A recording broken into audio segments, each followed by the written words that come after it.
Hey everyone, great to see you again. It's Judy, and what we're going to do today is I'm going to make an attempt at my second vlog. So hopefully you're going to stick around to see what books we're going to be covering in this one.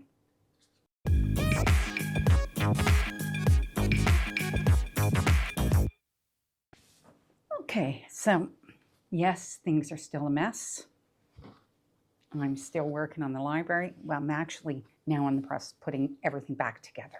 So, and going to be filming a little bit of that. And yeah, it's going to be fun. Anyway, let's get on to what we're doing in this vlog. So I am working on two books that I had picked from a January TBR that are part of my series challenge.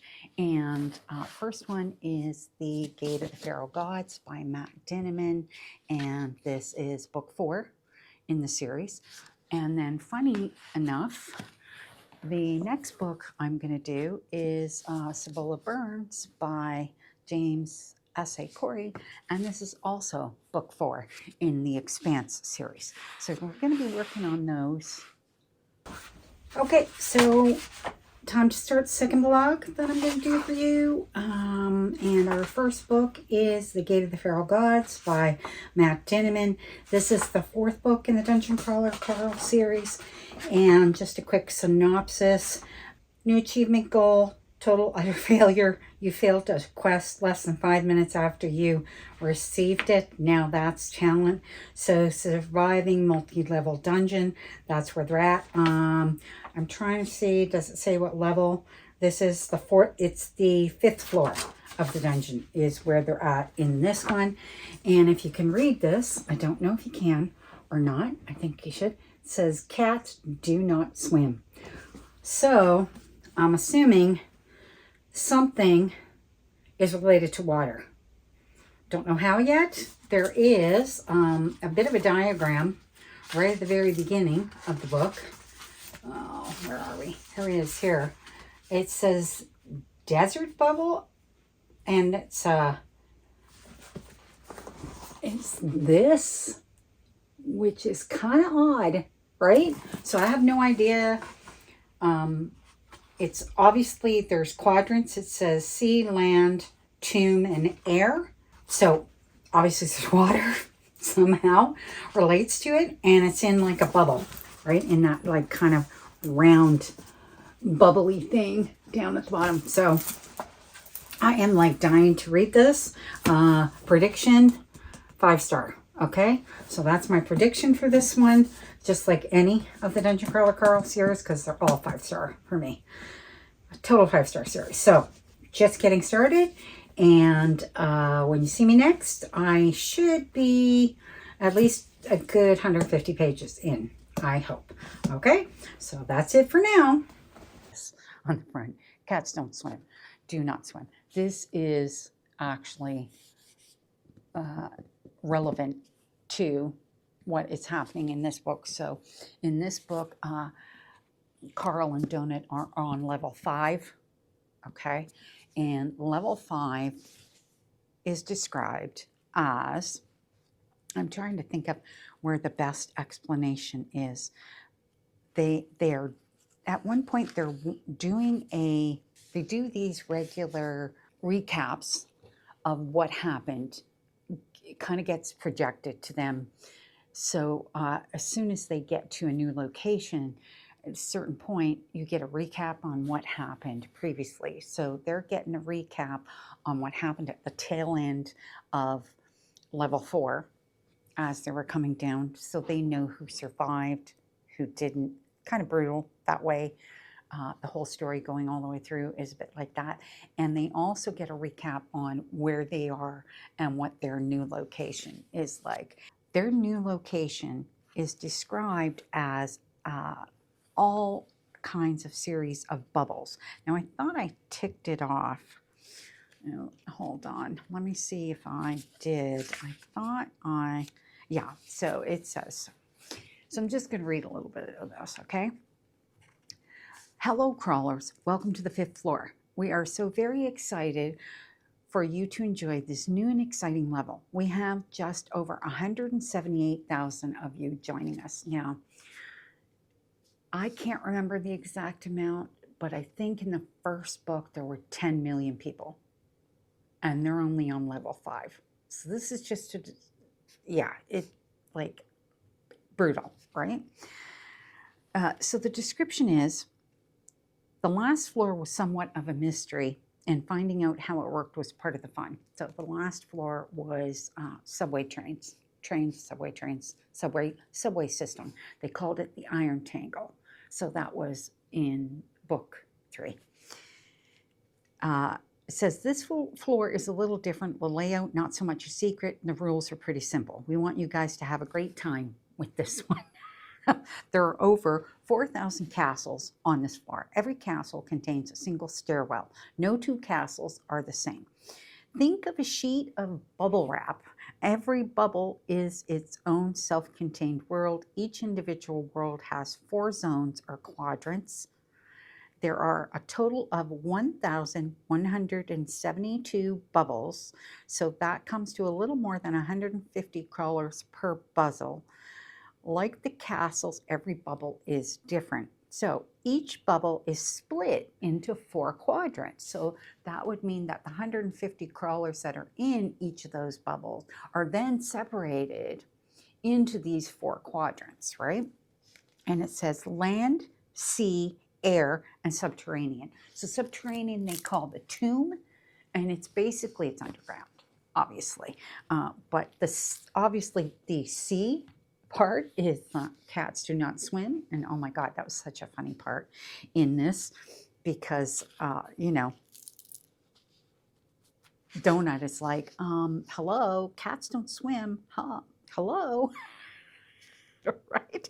And so anyways, that's where we are in this world. So they're trying to figure out their way. Now they've landed in a town, and right away, you know, things get weird.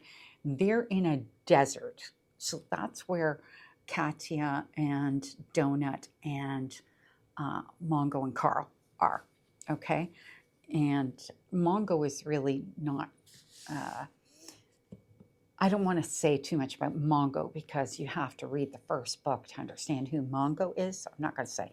Obviously, Donut's a cat, and Katya is someone who is another crawler, and she's kind of come along, and she's become a partner and part of their team, okay? So that's this. Now, in the last book, there was a lot of systems where the crawlers work together, and Carl kind of started a messaging system because they can message each other in their heads. And a lot of them are on this message system. So he is getting feedback from other crawlers that are in different sections of their quadrant where they are. The thing is that you have to remember that there are 178,000 of them, but they're split over all of these bubbles, and then they're split over all of these quadrants, and they have no idea who is who, where anybody is. So this is kind of where it's getting started. And 100 pages in and the shit's already hit the fan. Okay, so it's already so good. Like, I predict 5 stars on this one. I think it's going to be just a hoot from beginning to end.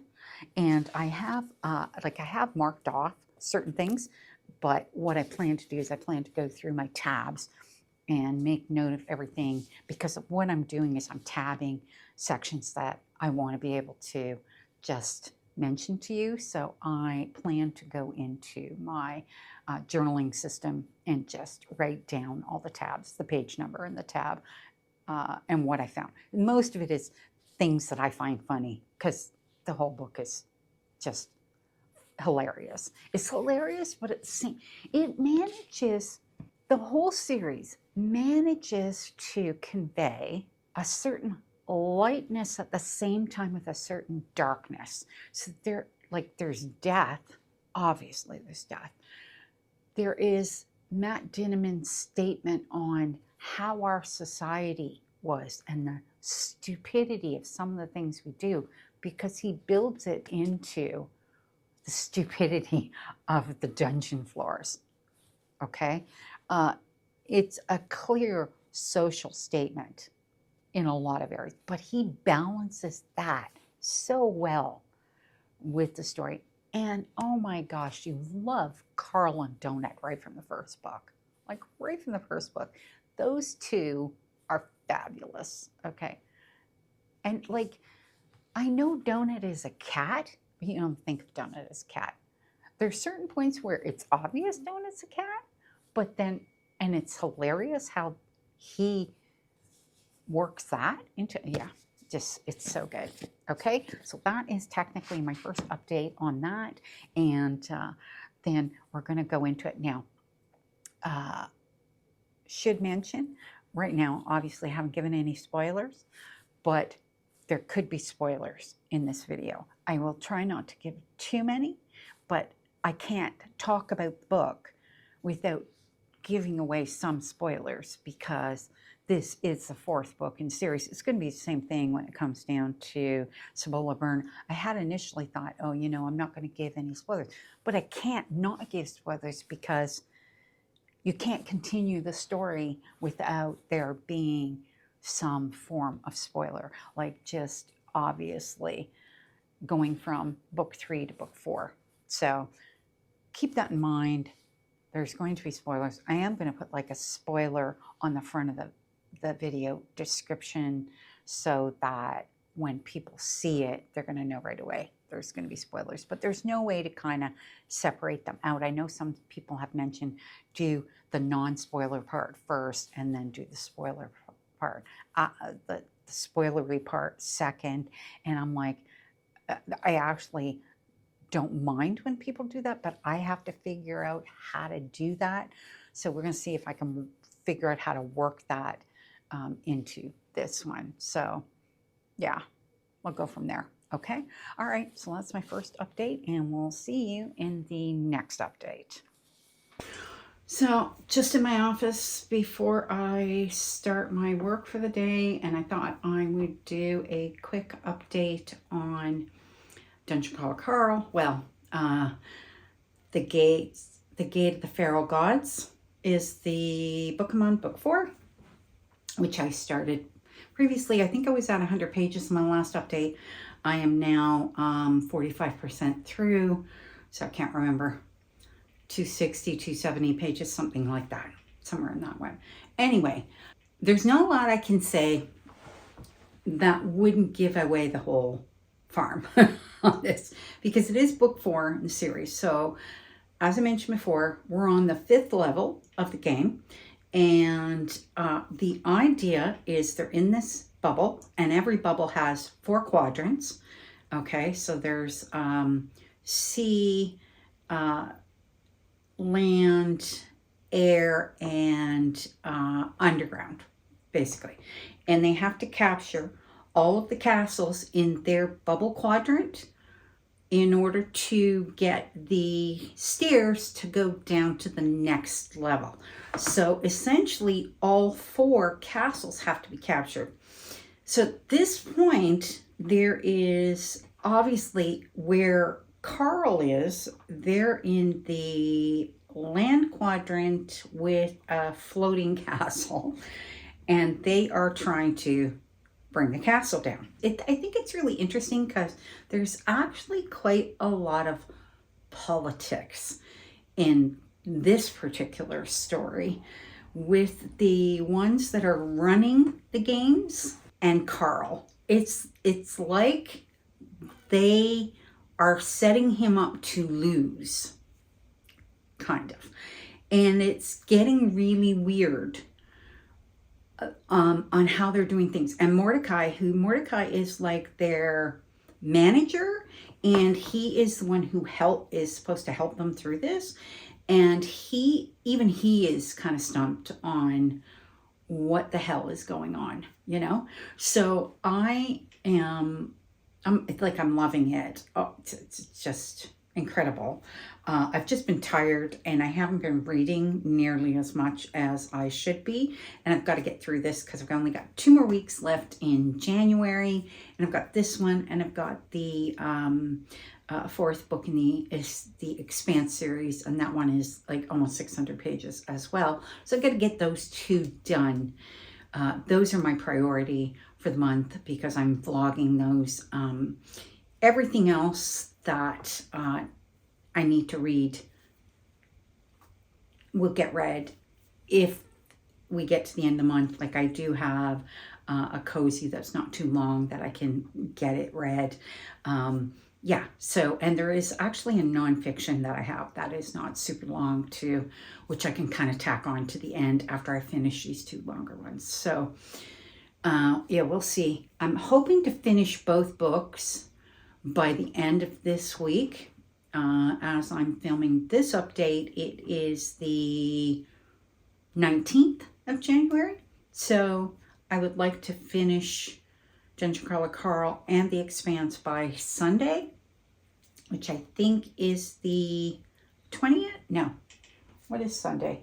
I think the 24th is Sunday, or 25th. Sorry. I'm like trying to figure out so 19th. Yeah, that's right. So the 25th is Sunday. I'll be fine. So I'd like to finish both these books by the 25th. And then I have the following week to tack on any extras that I want to just kind of fill in there. Haven't been doing a lot of e-reading. I read one quick e-book and I finished it. I am trying to finish all in ebook form Unbound by Peyton Corinne because I have the ARC for that. So I'm trying to finish that one, and I'm not actually making a priority to finish anything else. I just want to get that one done by the end of January too. So I am working on that as well in ebook form. So that's it for my update for now. I think the biggest update will probably be the next one. I won't come back to you again until I'm probably finished the book, is the likelihood. So, you know, like the thing with the Dungeon Crawler Carl series is essentially throughout the story, and this is through the whole story, Carl gets quests, and on each of these quests, he's got to blow shit up. So, or do something else. And so it's just, it's nonstop action. This one, though, might make a little more sense to some, because I think a lot of people found the last one, which was on a subway system, confusing. I actually loved it. So, yeah, I liked that one a lot. But this one here, I find you're in one space, one environment, so it's a little less confusing outside of the other quadrants, but that Carl's not in those other quadrants. I don't know if that's going to change at some point through the book. I think it should change at some point through the book, but like I said, I'm already 45% through, but we'll see. Because if where I'm at right now ends the way Carl wants it to end, which doesn't always happen the way he wants it to, but if it ends, then he can move into another quadrant. So it is entirely possible he could end up in one of the other quadrants. So I'm not really sure where this is going to go. Excited to see, though, where it's going to go. Anyway, that's my update, and I apologize. I know the lighting's not great in here. It's my office, and I am recording this on my other cell phone because the main one is actually behind me charging, the phone that I do all my recording on, so, which is my newer iPhone. This is my older one. So, still works fine, but I didn't bring my mics up or anything like that. Just keeping it simple, keeping it easy, keeping it real. And I need to get to work. editing a video. So that's all for today, and I'll see you in the next update. So I thought while I do some vegetable prepping that I need to get done, that I would do the final words that I have on The Gate of the Feral Gods by Matt Denman. Clearly, I really liked the book. I tabbed it to hell and back. And then I just wanted to remind you of this on the front that says, "Cats do not swim." And I have a reason for that, and we'll get to it in a minute. So I can't remember where I was when I did the last update for you. Hold on. I need my bag of garbage for here. Hold on a sec. Yeah, so I can't remember exactly where I was when I did the... Sorry, I don't mean to be waving around a knife. That's probably not a good thing to do. And I would guess that YouTube might not like that. So we will try to keep that out. Okay, so anyway, I can't remember where I was exactly on the last update. I think I was maybe like 300 pages, something like that. I don't think I had yet hit this one particular scene that was just the funniest thing in the world. Okay, so there is 4 quadrants, and every quadrant has a castle, and I quote that for a reason. And then they have to defeat each castle, and then there will be once that happens, then a stairwell will open. Okay, so the thing is that you have one that's like on land, one that's in the sea, one that's underground in a tomb. Like, you have all these things to deal with.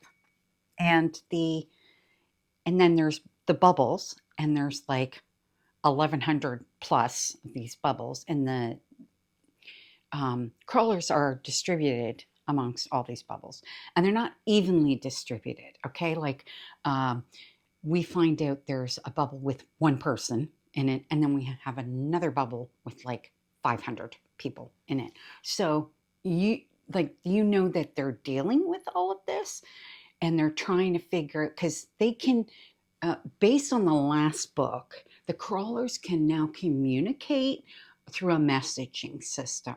So if there's like only 1 crawler amongst them that can communicate, that's still good because they're all in one place, right? So this is what's going on with it. And so they're trying to figure out how to get the hell out of there. And there's a situation where Carl goes in to this one place with Donut and Katya to try to figure out how to defeat it and, defeat the castle, this particular castle. So that's what they're dealing with this one place. They end up, so this is like, spoiler, but this is like page 350. So it's just before my last update. And then this happened. So they end up basically in a situation where they are in water, and it's Carl and Donut. Now, initially, Donut is unconscious, okay?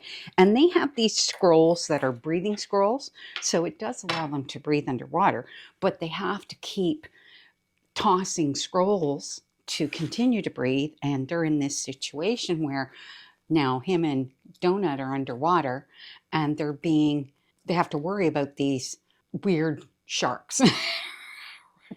So, and then all of a sudden Donut wakes up underwater, and of course Donut doesn't like water and loses her shit underwater. And so this is what Carl's dealing with. And anyways, Carl eventually gets them to the surface. He manages to grab her, calm her down, get them to the surface. He pulls a kayak out of his inventory that he has, and he gets them to shore. And he's such an idiot. Now, you know, you have to remember that Carl, he was Coast Guard. That was what he did, okay? And he turns around to us, to Donut, and he says, "That was awesome." That was awesome. And Donut's like, "Go fuck yourself."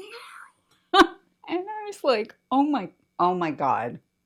Oh my God. I laughed so hard at that because his description of what Donut looked like was funny because, you know, you have to remember this, the whole book is always written from Carl's point of view. So everything that happens is from Carl's point of view.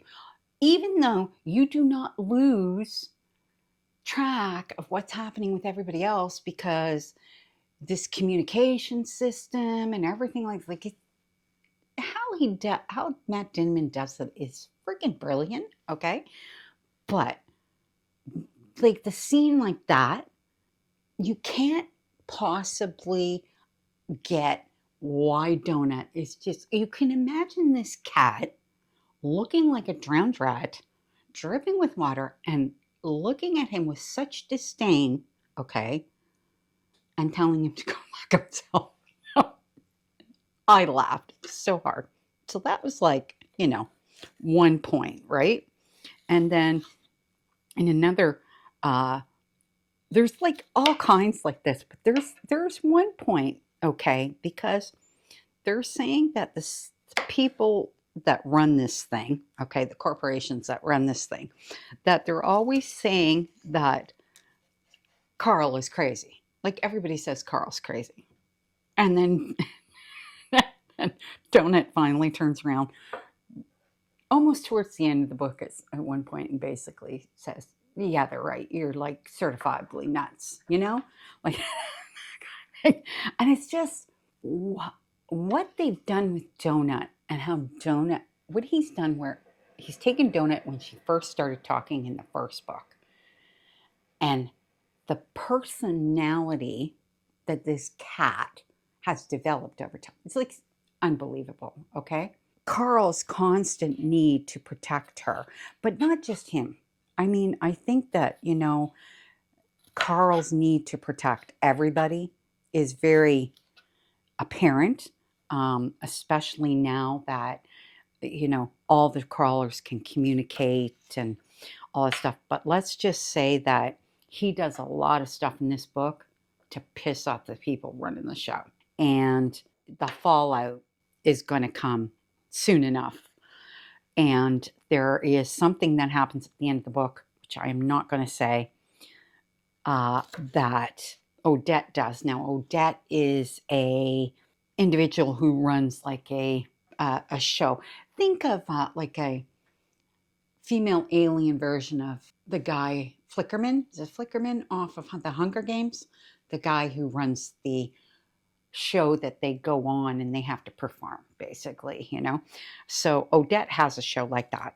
It's hard to say where Odette's feelings lie in relation to the crawlers and everything like that. So, but she does something at the end of this particular book that, you know, it's like, it's going to be a shit show in the next book.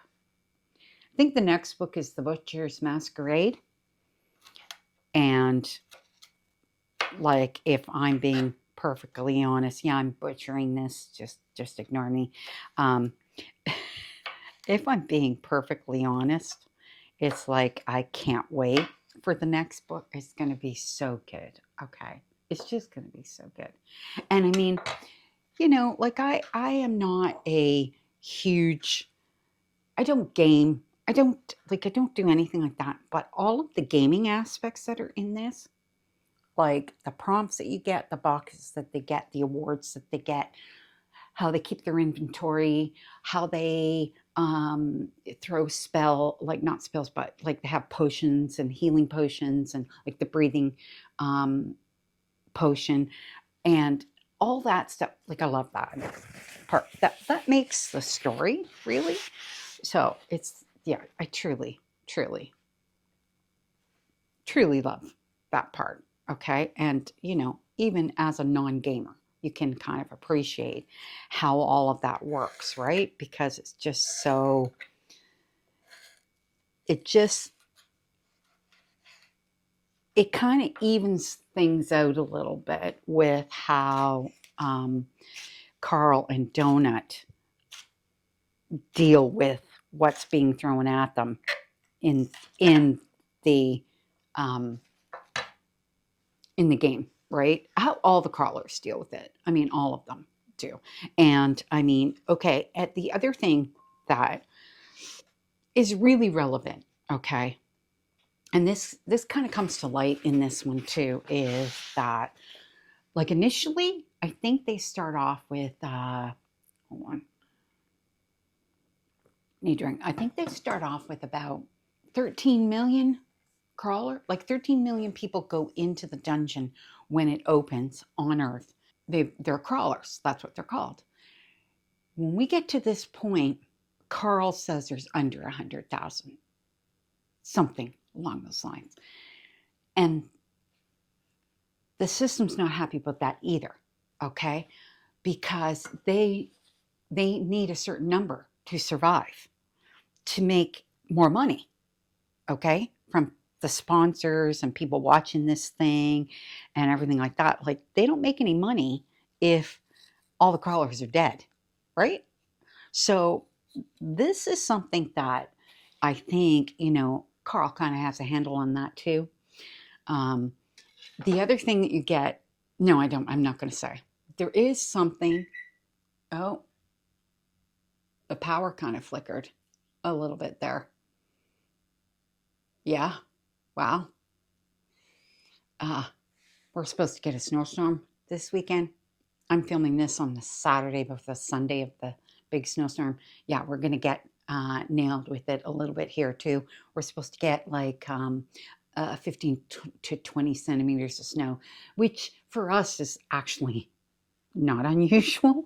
Okay, we usually get hit with that a few times a year, minimum once, sometimes 2, 3 times. So, you know, not a huge deal, but we do worry about the power going out because, you know, power goes out in the heat, and that can be certainly an issue, you know. I mean, in the cold, because well, we don't have a fireplace here. Getting a generator is something that is not very practical when you don't own the home. So, I mean, if I had my own home, I would always get a place that has a real fireplace in it, because it's like perfect backup if anything ever happens in the winter and your power goes out. Yeah, anyway, I know that's off topic, but everything flickered while we were doing that, and I'm like, you know, the lights flickered, everything's flickered, and I'm like, oh, that's not good. But they could have just been testing something, which is fine too. Anyway, I can't remember what I was saying. Oh, I was potentially thinking about giving away a little something that's at the end, but you know what? I'm not going to do that because that might lead to the other thing that happens, and I don't want that to happen because it was such a good ending. Oh my God. Oh my God. Yeah, the ending was like so freaking good, okay? Of this, like, okay, so I haven't told you what my final rating is on this book. This is a 6-star. So I always said that my favorite book was the first one. Now my favorite book is the fourth one. Okay, so it would be fourth, first, third, second. So the second book, it was my least favorite out of all of them, but they're all still 5 stars. Like I love the whole series, but that's kind of the order they go in. But this one is like my favorite. And I've actually heard that Butcher's Masquerade is everybody's favorite. So I'm like, hey, how can it pop? It's got to be better than this one. Yeah. So, and they kind of already know what they're expecting. So they're going on to the 6th floor. So every 3rd floor is a really important floor, right? So this is floor 6. So this is a super important floor. And I'm like, what's going to happen? You know, there's going to be some backlash for Carl and Donut from what happened in this book. Like, for sure. 100%. So I'm sitting here and I'm kind of like, oh my God, what's going to happen? And yeah, so I'm looking forward to what's going to happen, but at the same time, like, kind of wincing about what's going to happen, but we shall see. So yeah, so that's it with the Gate of the Feral Gods. Now I'm on to going to start tonight, Cibola Burn by James S. A. Corey. That's the 4th book in the Expanse series. So that's next. We're going to put that in this video too. And yeah, so we'll see how all this goes. Now I am contemplating trying a different format for my vlogs for the next month, where it would just be one book per. So I would pick one book and I would kind of concentrate on one book. One of the people that I watch quite a lot is Carrie from, is it Carrie Cakes? Carrie Reads. She has a travel channel and then she has her book review channel. And I love how she does her book reviews. They are spoiler-free reviews, but I just love the format of them and how she will read through the book and she will discuss the entire book as she's reading through it. She does one book per, and I just really like how she formats that. So I'm like, well, maybe I can try that. So I'm thinking that I'll try that and see how that goes in the next when I read my February reads. So the first book that I'm probably going to do is The Devils by Joe Abercrombie. So it'll be, basically I'll take essentially what I think are going to be popular books that people are reading or have read, you know. Like Joe Abercrombie is one of the ones that's on my Goodreads choice challenge that I created. So that's one of the books that needs to get read for that. And I do have a couple of other ones for that. So, you know, that and my series challenge. So I have lots where those are concerned.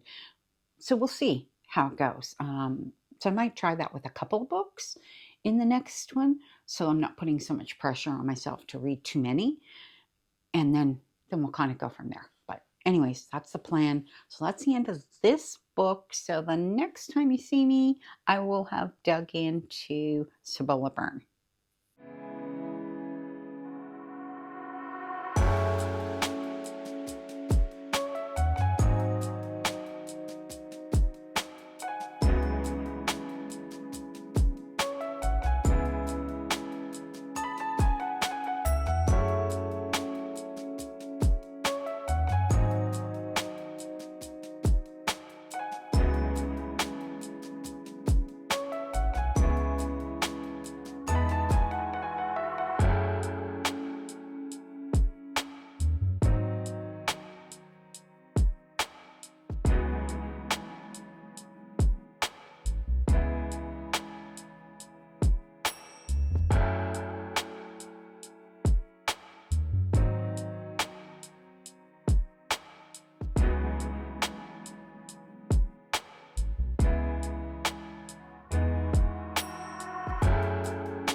Milk thing to do here. So yeah, just getting my coffee ready to get it on the thing. And I thought what I'd do again while I'm making coffee is just do a quick update. Well, I'm never quick about anything, but you know, and I'm warm and I'm wrecked. Had to go shovel snow this morning.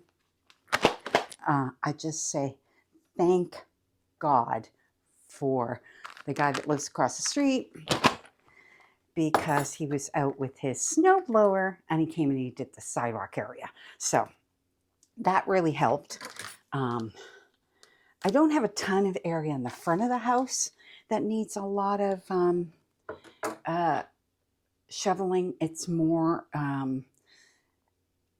that I have to do a pathway through the back because I have a tenant who lives in the basement and he needs to be able to get out his stairs. So I had to do that. I just do one straight shovel with it. And so we got that done. And of course, the front part of my house and down the side between, because I do share a driveway with somebody as well. So yeah, anyway, it's done. I'm pooped already, but it is sunny out today. So I'm filming this on Monday the 26th, I think it is. Is it the 26th? Yes, just looking at the calendar over there. So it's 26th January, and trying to get this vlog done so I can get it up for you. So right now I have started Cibola Burn, and I'm 100 pages into it so far. And I'm enjoying it. And this one starts off very fast, lots of action. So for anyone who does not follow this series, you might be a bit confused. Same with sort of Dungeon Crawler Carl. This is the 4th book in the Expanse series. So the proto-molecule has created this gate between our universal star system and another one with what they can tell millions and millions of planets. So it's a gateway, but they don't know what to expect on the other side. But in the meantime, there's this one planet that they have basically realized is viable. And there's a group of settlers, there's about 200 of them, I think. And they've settled on this planet and they're mining it. And they're mining it for lithium, which is a very high value product, of course. So now, all of a sudden, this research vessel is shown up. And the people on the planet have done a few things that are not good. So right at the very beginning, we get these guys on the planet, there's a group of them, and they decide that they're going to blow up the launch pad, landing pad, that they built, basically, so that it makes it more difficult for people to land on the planet. And it just so happens they didn't realize that the shuttle was coming down from the research vessel at the same time as this, and it blew up. And it blew up like time, like the one guy was trying to turn it all off, and they were moving. They moved out of the way, but the shuttle got hit. A bunch of people died in the shuttle. So that happened right at the very beginning, and then literally 100 pages in, this one guy in the group, he's bad news, okay? Like he is a agitator, but he has no problem killing people. I mean, that much is very clear from what happens in this next portion, because they basically kill 4 or 5 of the security people from this research group. So that's where it's at. Now Holden, who is, hold on, gotta get my coffee. Let me pour my coffee in here, because you know, that's why we're here in the first place, is my coffee. Okay. And just in case anybody's wondering, I do like 2 of these. It's kind of like I'm going to keep talking and moving off camera. It's kind of like a latte. So I do sort of 2 versions, 2 coffee pods, which is almost like a triple espresso. And I do a double set of the milk frothing. And that is like a venti. That's like a venti latte. And it's right about the size, because when I do event, if I go to Starbucks and I take this with me, and I get a venti latte with no foam, because that's typically how I do it, it will almost come to the top. So that's exactly what I'm doing. I'm just replicating that. Okay, so we were talking about Holden. So Holden, of course, is the captain of the Rocinante, and him and his crew now have been tasked with going to this planet as a mediator between the two. Why they pick Holden, I have no idea. They have a reason for picking him. Basically, at this point, they say he's the most hated guy in the galaxy, but he is really pretty neutral. Just, putting that out there. I think he's a pretty neutral guy, but I think they have a reason that they're sending him there. And now the ones who are sending him are Fred from the OPA, who he does contracts with and he works with him, and Avasarala, I think is her name. Can't remember her position on Earth, but she's like high up on Earth. And so they're sending him there to mediate this. Now, he has not arrived yet, so he does not know what has occurred. The ship, the research ship, the head security guy is taking a whole bunch of security people now, and they're heading down there. So all this is happening within a few hours, okay? And they know that Holden's going to show up at any point because they're tracking his ship. So they know what's going on. This is where we're at. It's like high tension, super, super high tension. And yeah, it's going to be a little rough, I think. Yeah, just a little bit. And this guy has been put in charge of the ship. And he's been asked by one of the security guys to take one of their shuttles and strip it down, make it fast, turn it basically into a weapon. So, there's going to be something. That's like a foreboding, right? That he wants him to do that. So, and the thing is, like, they're like that the Rocinante could basically blow them out of space, like could destroy the ship. And it could, because Holden's ship is a military ship. That was what it was. So anyway, that's where we're at with it. So that's my current update.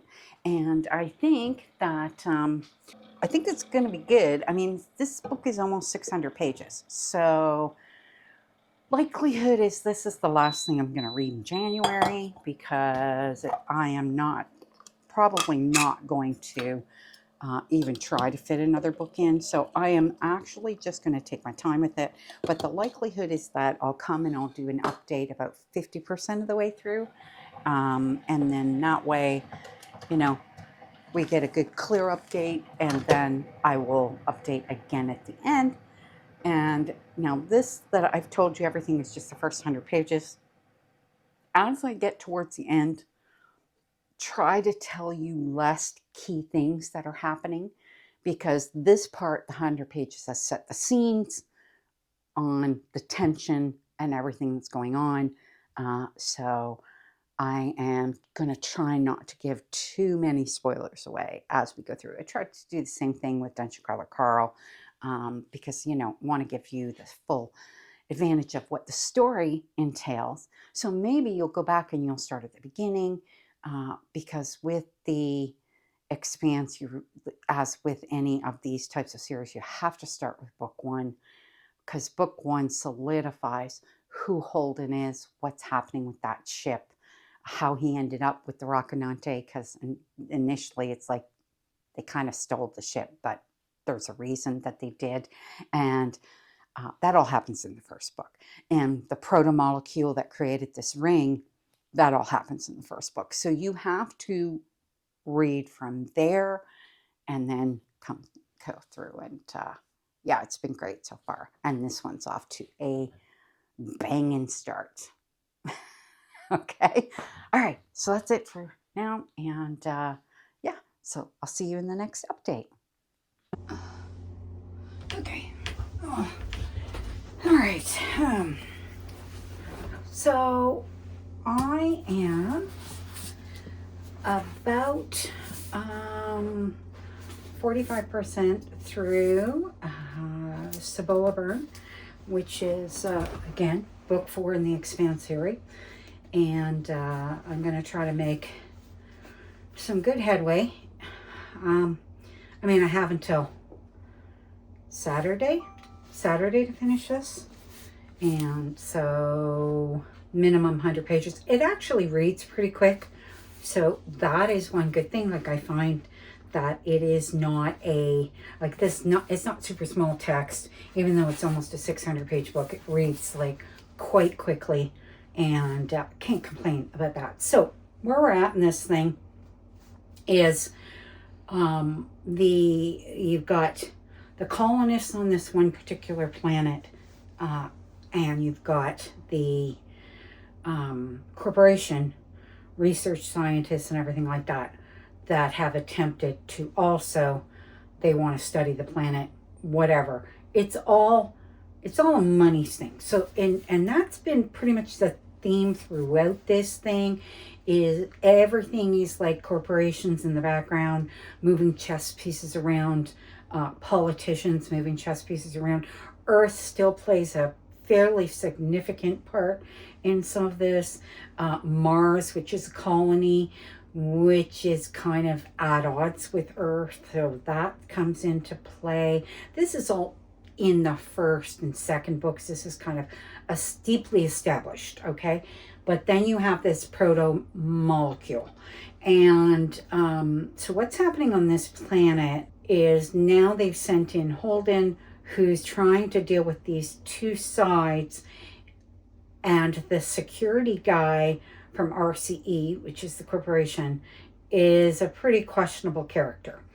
And he has, unfortunately, unalived a few people, which right from the beginning, the conflict started. So there's been constant action through this whole thing. But now we're coming to a point where something's happening to the planet. So they thought it was like kind of a bit of a planet where nothing really much except local fauna and that sort of thing has survived. They don't know what happened to the people that were on that planet. There were obviously structures that were built on the planet.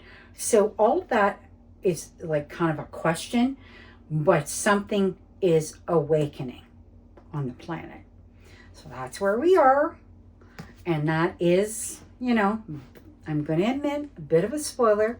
Hate the idea of giving away spoilers, but it's kind of impossible to give you a full review on this. I have a really hard time reviewing something that is the fourth book in a series without giving away things that are spoilers. Now, there are people that are appearing in here that have appeared in past books. It's like people come and go, sort of. But there's one particular character that he's got a point of view in this book. And he was a minor player in book 1. But it's what he did in book 1. And it was like, as soon as I saw his name and I read his chapters, I'm like, hang on a minute. I think he's the guy from book 1 that Miller worked with in the police station, because he's a security guy for RCE in this book. And I'm like, oh my God, it's him. And I just read one of his chapter POVs, and that came to light. And I was like, okay, so that's got to come to play at some point with Miller, who basically follows Holden around like a ghost. And he is appearing on this planet because some shit's going to go down. on this planet. Okay, so that I found super interesting. The other part is that the book opened with a prologue bringing back Bobby Draper, and she was a military person who witnessed something fairly severe that happened right at the beginning of book 2. And then her character played out through that entire book, and she's right at the beginning of this book. So I'm like, okay, what part is she going to play in this whole thing? And then, of course, Cibola, who was the UN person who's got a lot of pull, and she's pretty powerful. And Holden basically saved her ass in book 2. So she's had some say into why Holden is on this planet. So I think I might have mentioned that in the previous update. But anyway, so that's where we are with this. I am going to, for sure, polish off probably at least 100 pages. Where am I? 251. So at least try to get to 350 tonight. And then over the next 2 nights, so that I finish it on the 31st. So I probably will not give you another update until I get to the very end of the book. And then you'll get this, you are going to get this vlog after the end of the month. So probably at some point towards the beginning of February, this vlog is probably going to go up with this book and the Dungeon Call Carl one, The Gate of the Pharaoh Gods. So these two. So yeah, so that's my update so far. And like I said, I'm basically on chapter 25 and 45% in, and looking forward to polishing off minimum another 100 pages tonight.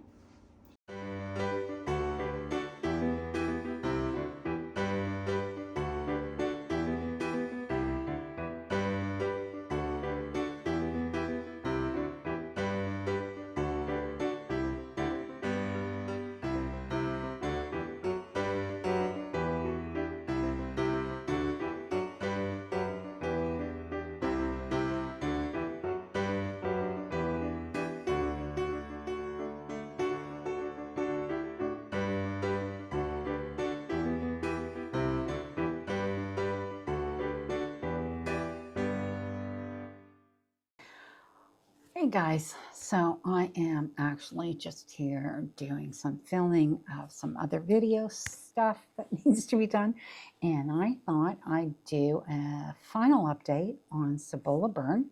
I'm a little conflicted with this one because I thoroughly enjoyed it.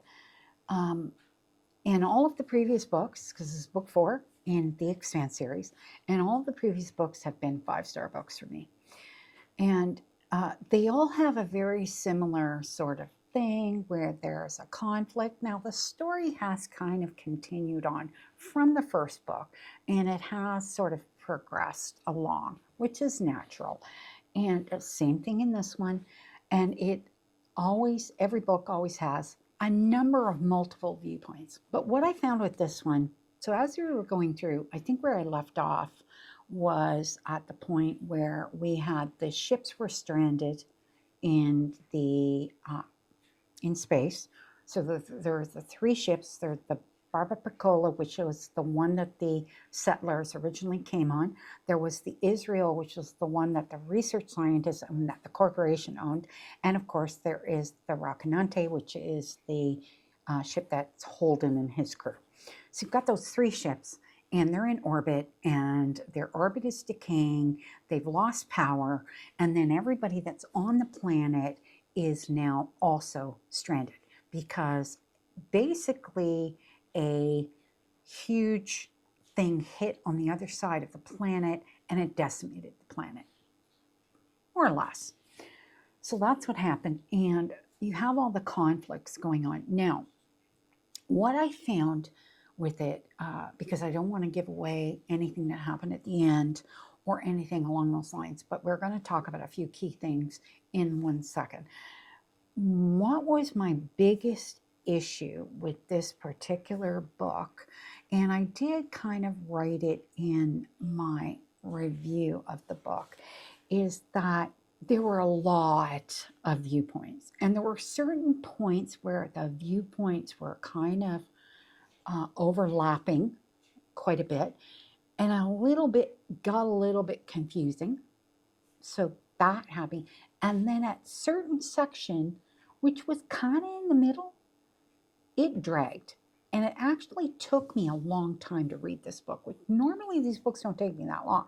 Normally it's like 3 evenings and I have this book done. I think it took me 8 days to read this book. Let me just double check.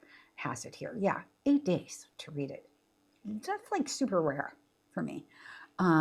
It's a 600-page book, but I find these books read super, super fast. So I can easily knock off 200 pages in a night reading these. So I did find it a little slow. Now, also found I was wondering through the whole book why Fred Johnson and Cibola, who is the UN secretary or whatever, why they sent Holden to this planet in the first place. I knew there had to be a reason, okay? And that does come to light at the end. And I knew something was happening with Bobby Draper, who Bobby was a main character from the second book, an important character in the second book. And let's just say that Holden and his crew kind of saved her ass, okay? But, you know, they became kind of friends, I guess you could say. But she also sort of became friends with Cibola. I knew something was going to happen with Bobby because it opens with a prologue about Bobby.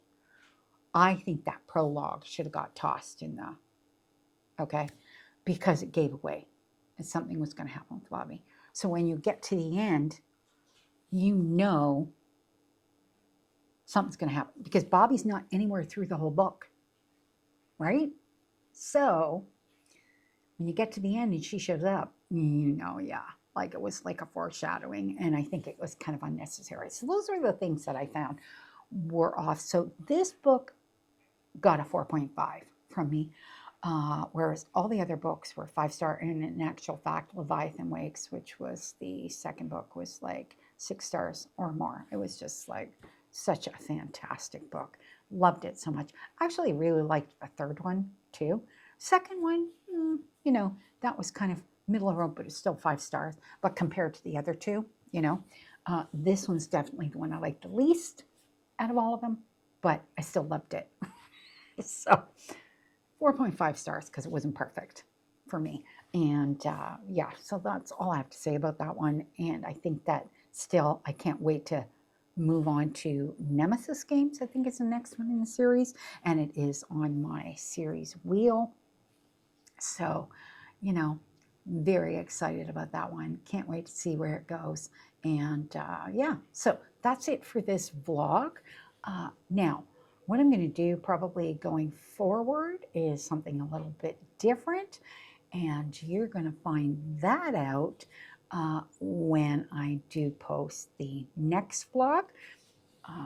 Yeah, so I'm going to try something a little bit different, and that's because I'm kind of working my way through this whole vlogging thing.